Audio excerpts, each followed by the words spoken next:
Ataina seto obuzibu, ataina chano obuzibu, atamanyikaro obuzibu.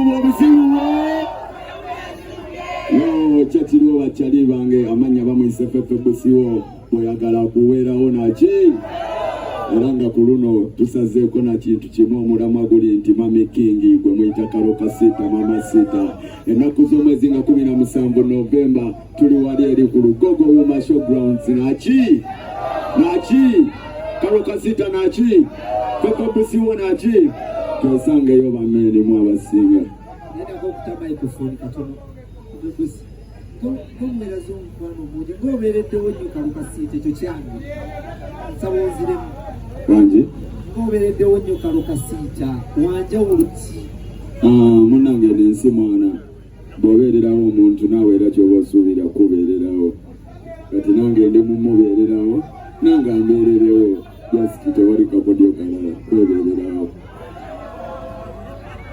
ebyoba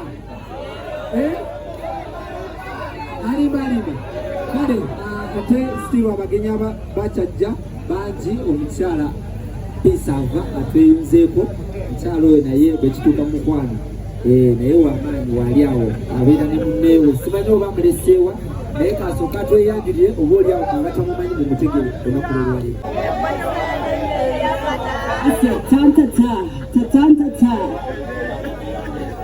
Oshabada.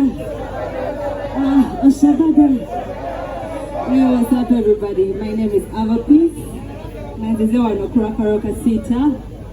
Niza kumuwagira. Don't forget on 17. Sina mingi wenenda kuogera. Just njagala budget kiza on 17. Kena tuwelewa. Hey Fefe, don't underestimate me, mama. I'm a wine and dine and good.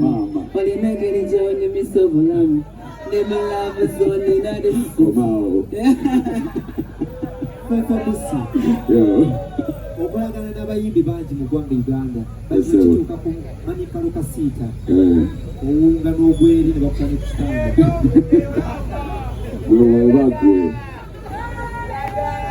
gwe n'ogwa ku muntu ku kitonde kya mungu ekiyimba bwekiti okola ki mwana ekisooka mu byaddala ensonga lwaki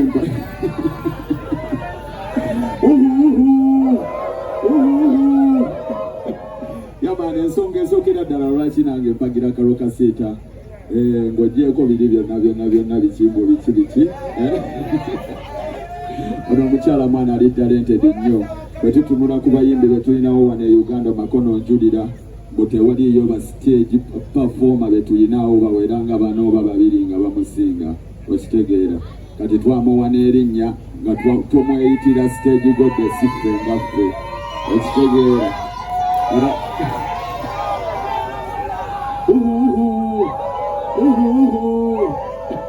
yaman era makona mwana kati omuntu ali talented bwatyo nange mba neegomba okuba nga muwagira n'okumuweererawo kuba nange mwana ndi talented sikyo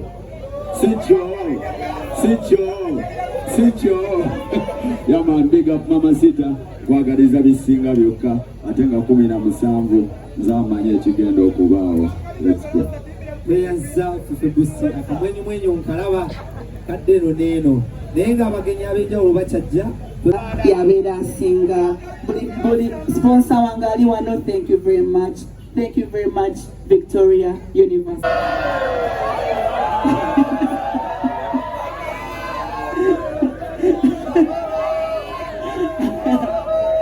Mwebaze kati obedda sorry edda kwebaze ddi Hey Atin, thank you very much. Thank you Balam, Galaxy FM, and thank you Conan, Victoria University. Psycholics Network Uganda, thank you very much.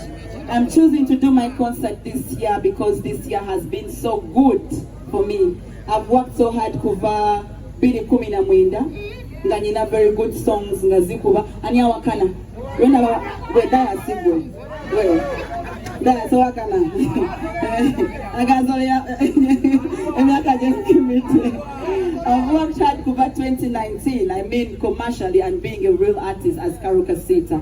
Since 2019, Paka Katinga and Kola Nyo, but this year, 2023, has been a different year. Nina hit songs zibiri, adezonanga zikuba. Atenga dinna kawere, atenga vaku, muitegera, toka no komawo, toka no kubendongo, toka no vera ku top, and all your songs are on the billboard, ye number mu, ye number biri, ye number mu, ye number biri. And I say, hey, Mukama, lwakisiriza wafani wange akavulu, siwe chiri wafani wange. Kati 17 November, wali ku Uma Showgrounds, akakafo katini, tukajoge, mukitegera, tukatukemu tukajoge, tukukuba abantu endongo, 17 November, Uma Showgrounds. Wera wende atenga Fefe kwali kuchwingida. Kati chungide eberachi. Eberachi? Asabada, asana. Kuchido. I know this is somewhere everybody. Okay, that's it. Yeah? Sikuru na chungide kwa mako kunja siwa chini. Tuku promising tukena kwa na wenga Victoria University. Nzagalo kwetu kula musaje muri okuva eri vice chancellor Professor Lawrence. Wali wabuziza mutwasoka kuwane muno netikati tusubire embaga mbadde manye embaga yesoka hanema netako ekiriwo mwana tusooka ku Uma Showgrounds enaku z'omwezi nga 17 awo gye tuddamu kama yamanyi munaatulaba nga atutwala ejja kubeera small nga mmaze okujjula ne mufuluba n'ebweru ne tubagoba ne tukuba day 2 ne day 3 ne day 4 awo nga muŋŋamba muwuma ki bwe mutaakuba day 2 temujja kuntiisatiisa. Yeah? Uma will only be small if it's full. Ne mukuba day 1 ne day 2 ne day 3. Tadi bali ba table of 8 or table of 1. Which take it there. Otherwise, I still want to thank Vice Chancellor